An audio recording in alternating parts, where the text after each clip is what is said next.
پرانے وقتوں کی بات ہے کہ ملک یمن پر ایک نیک بادشاہ حکومت کرتا تھا۔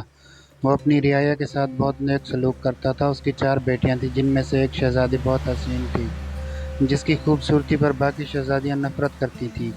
اس شہزادی کا نام شہزادی سہانا تھا۔ ایک دفعہ ان کا باپ کسی کام کی غرض سے بیرون ملک گیا۔ اس نے اپنی ساری بیٹیوں سے ان کی خواہشات پوچھیں۔ ان 3 بہنوں نے قیمتی زیورات لانے کو کہا۔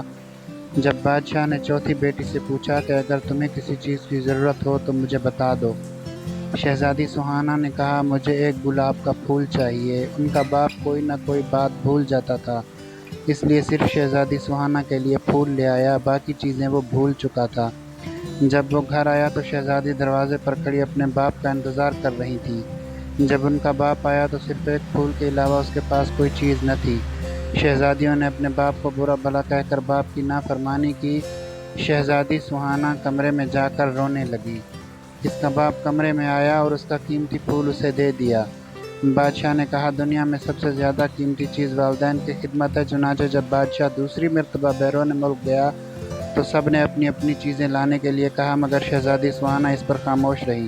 اس نے سوچا کہ اس بار کوئی ایسی بات نہ ہوگی جس سے میرے باپ کا دل دکھے، تو بادشاہ نے اپنی بیٹیوں کے لیے زیورات لیے۔ راستے میں ایک جنگل تھا۔ بادشاہ اس جنگل میں گزر رہا تھا تو اس نے درخت پر بیٹھے ایک چمگادڑ کو دیکھا۔ وہ چمگادڑ اصل میں ایک خوفناک جن تھا۔ اس نے بادشاہ کو قید کر لیا۔ ایک شہزادہ یہ سارا منظر دیکھ رہا تھا۔ اس نے اپنی تیز دھار تلوار نکالی اور چمگادڑ کی گردن پر دے ماری۔ چمگادڑ اسی وقت مر گیا۔ شہزادہ بادشاہ کو محل لے گیا اور ان کی بیٹیوں کو سارا ماجرا سنا دیا۔ شہزادیاں اپنے باپ کے پاس آئیں اور اپنے باپ سے نافرمانی پر معافی مانگی۔ بادشاہ نے اس وقت اپنی ساری بیٹیوں میں سے سہانا پر فخر محسوس کیا اور اپنی ساری بیٹیوں کو گلے لگا لیا۔ سب ہنسی خوشی رہنے لگے۔